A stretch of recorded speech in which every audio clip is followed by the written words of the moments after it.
টাঙ্গাইলের মধুপুর উপজেলার অরণখোলা ইউনিয়নে জলছত্র, গাছাবাড়ির আশ্রয়ণ কেন্দ্র, জরাজীর্ণ ঘর, অনিরাপদ স্যানিটেশন, ময়লা আবর্জনা, মাদকের কেনাবেচা ও বসবাসের সুযোগ সহ নানাবিধ কারণে বসবাসের অযোগ্য হয়ে বর্তমান বেহাল দশা পরিণত হয়েছে।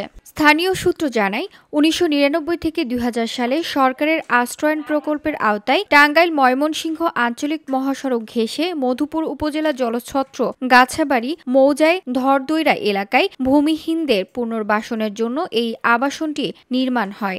প্রাথমিকভাবে প্রতিটা ব্যারাকে ১০টা করে ৬টি ব্যারাকের ৬০টি ঘর ৬০ পরিবার বরাদ্দ পায়। প্রয়োজন মতো পানি সরবরাহে ২টি টিউবওয়েল, হাফ পাকা টয়লেট নির্মাণও হয়। কিন্তু আশ্রয়হীনদের মাথা গোঁজবার জন্য গত ২৫ বছর আগে নির্মিত এই আশ্রয়ের কেন্দ্রে কোনো কাজের ক্ষেত্র তৈরি হয়নি। শুরু থেকে এখন পর্যন্ত প্রয়োজন মতো স্বাস্থ্যসেবার সংকটে আশ্রিতদের ঝুঁকির জীবন।